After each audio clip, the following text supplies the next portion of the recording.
Okay, let's talk about something here. First of all, the title is a little bit clickbaity, but it's for good reason. I want to bring this to people's attention, and I haven't seen any articles about it or any videos on it on YouTube.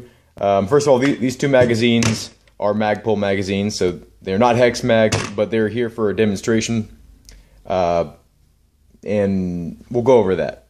So how this all started out was I was searching for a magazine that was compatible with 300 blackout without modification, because the PMags do work, but you have to somewhat remove the ribs on either side of the magazine here.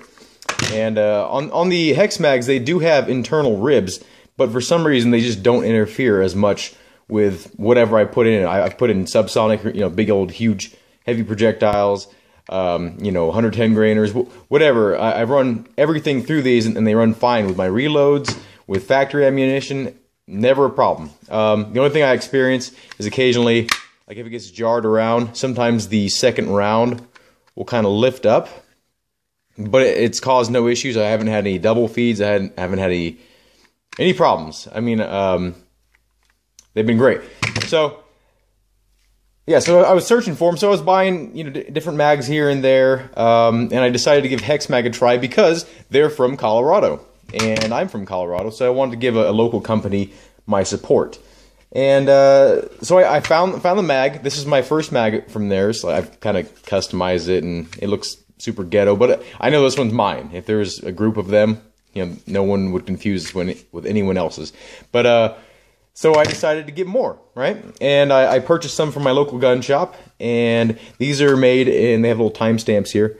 This is made in 2015 on the 12th month, and these new ones, which I'll go over in a second, are purchased this year, 2016.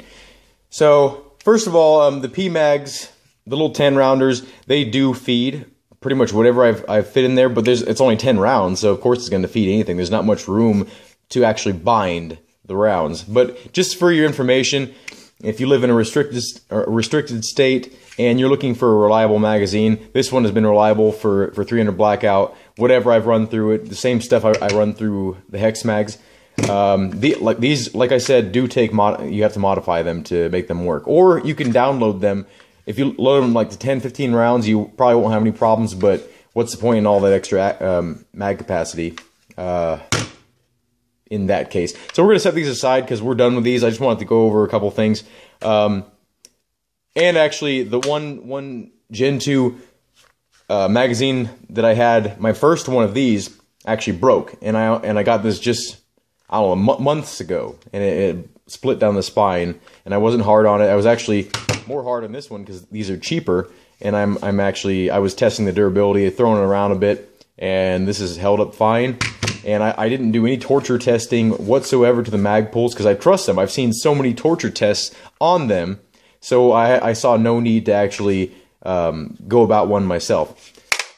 But that was really surprising to see that one split so quickly. And actually, it's currently in Magpul's hands, and they're supposedly going to send me a replacement. I'll update you on that if they try to screw me over and say, like, hey, well, you modified the magazines right here, so it's your fault that it cracked back here. It's like, I don't think so. That has nothing to do with what I did. Also, the little portion up here chipped, similar to this, actually. This one chipped a little bit. It doesn't affect the functionality, but it chipped on one of my Magpuls, so I kind of like rounded it off to where it's both the same. And this is a stain on my hand, by the way. It won't come off. Yeah, I was pulling some weeds. But, so we'll see what they say. And, so, back to the Hexmags.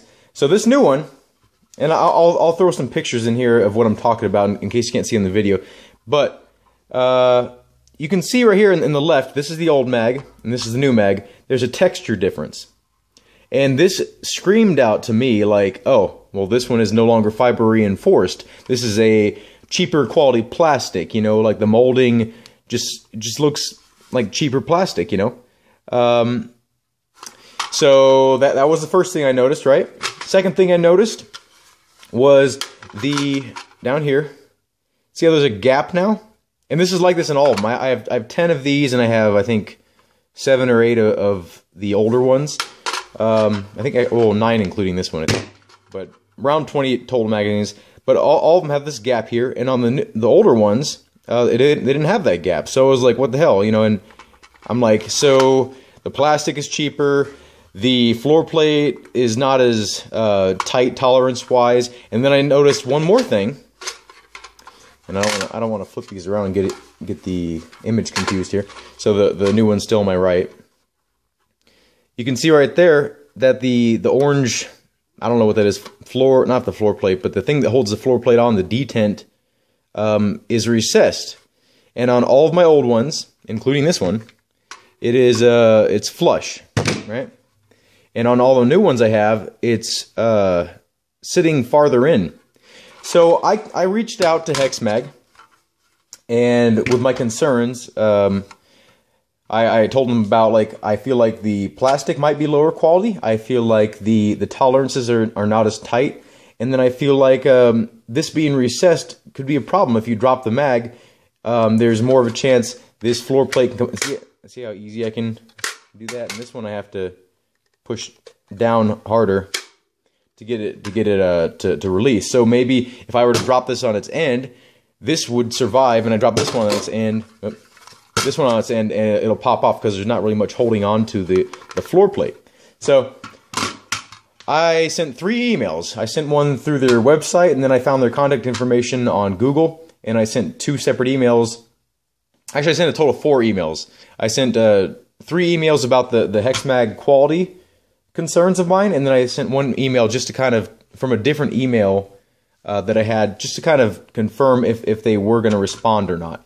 So I waited about a week or 2, and I heard nothing back. And on my 3rd email from my first email address, I wrote, this is my 3rd email, and I wrote all the same exact stuff. So at that point, I assumed that they just weren't going to respond. And I was going to do a video kind of bashing it and kind of calling them out and hoping that people would notice and then maybe have some questions for Hexmag and maybe reach out to them as well. But they finally did get back to me, and I'm assuming that they're just really busy because these are fairly popular magazines. Since they've released this mag, like a lot of people are adopting them as their go-to mag, and I see why. Like I love these mags. They're lighter. They fit better in the hand when you're doing mag changes. Just the shape is cool. Like the hex stuff gives you more of a grip on it. Like there's a lot of benefits to these over the P mags and other competitors. I'm not saying P mags are bad, but I actually contacted Magpul themselves, and they said they have absolutely no plans to make a 300 blackout specific magazine or a magazine that's more compatible with 300 blackout. And I was really disappointed to hear that, because they were like, well, you know, in order for us to make a change like that, we would have to have millions and millions of customers, you know, guaranteed to buy the mags. And I understand that, but you know, they could be part of a growing trend. And 300 blackout, in my opinion, is still growing. So that's debatable, I guess, because some people are like, it's going to die off like every other Wildcat cartridge. But it's not a Wildcat cartridge anymore. It's actually a SAMI recognized cartridge. So yeah, so they did respond finally, and I was relieved. And they first off started off by saying they addressed the polymer, the plastics that they're using. They said this is actually still a fiber reinforced plastic. They did no downgrading whatsoever on the plastic, and the reason why it looks smoother than the originals is because they said they had more stringent practices on their molding. So the reason why it looks smoother is because their molding process is getting more and more refined, and they're getting better at their molding. So that was great. They started off great. Then they addressed the tolerances on the floor plate, and they said that with the testing they did, the magazines were more durable and had better impact resistance with a drop, having that looser tolerance. And I can see why, thinking about it. And before I even talked to them, I thought that might be one of the reasons why they actually changed this. But I wasn't positive, so I wanted to reach out to them. But so picture this dropping, right? It has that extra little bit of cushion, that extra space to be able to absorb that even more impact. And so that makes 100% sense. So that was cleared up for me. This is still kind of up in the air for me. They said they plan on their newest generation of these to actually make this flush. So this is still like something they're working on, or I guess like maybe in their little think tank they're tossing around the idea of maybe this is beneficial in some way. I don't know. They didn't really give a clear answer on that, but they said that in the future they are planning on changing that to make it flush. And I don't know why they changed that to begin with. But as you can see, the floor plates do seem to be the same mold and the same material. They both have that sort of weird grainy looking texture. So they didn't change that, oddly enough. But so that's that. They also told me that they are planning to release within the next couple weeks a new sort of maybe I didn't gather exactly what they were talking about because they were kind of loose-lipped, or not loose-lipped, tight-lipped about it. They said that they have an upcoming magazine or revision or a second version of this magazine, or I don't know exactly what it is, if it's like a different size magazine, a different shape, different materials, different colors, or just like some small revisions. But this, they actually told me this is actually the 3rd generation magazine. Just looking at the texture and the floor plate and whatnot, and the bottom detent thing, and they said this was the 2nd generation. So it's cool that they can be able to tell that just by looking at their product. I mean, obviously the timestamp would probably tell them more, but I didn't send pictures of the timestamp.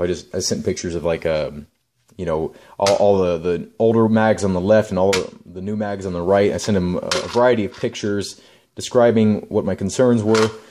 They were able to identify that stuff. So so stay tuned for that. I don't know if they're gonna, you know, offer to send me a sample or whatever. I did mention that I was going to make a video about this and that I would include whatever they said in the video, so to give them kind of a heads up. I don't want them to just like throw them under the bus and then like make all these claims like, hey, like, you know, your shit sucks. You know, you need to, you know, shape up. Like, I gave them an opportunity and I waited a long time to make this video just so they could actually respond. And so they passed with flying colors. I'm still super impressed with their magazines. I'm not easy on these things. I haven't used these two at all. I actually have some magazines that I'm using to store, just in case it becomes very difficult to find magazines in the future.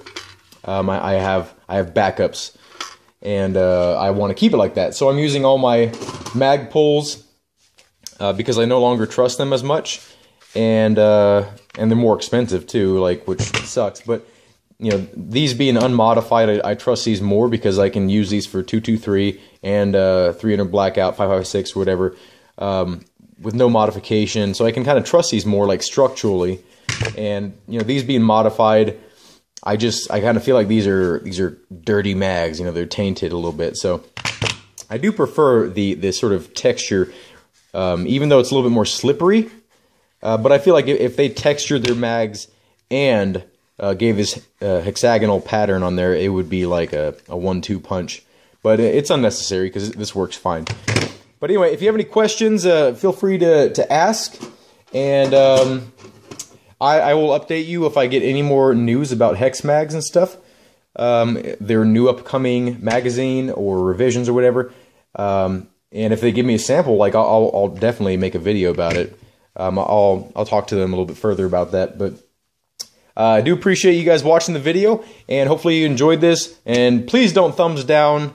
It wasn't entirely clickbait. It's just a question, and you're able to determine if that's true or not just by watching the video. Like, it's not like I'm not making claims like, oh, these suck, you know. And so, but I do want to get you here somehow, you know. And I wanted it to also be brought to the attention of pretty much everybody online, because I haven't seen anybody question this, and I do want to let people know that they are making constant changes to their magazines that are kind of going unnoticed. I haven't noticed anybody talking about this, so I really hope this video it brings to the light Hexmag. So good job, Hexmag, and I'm glad you're still making a great product.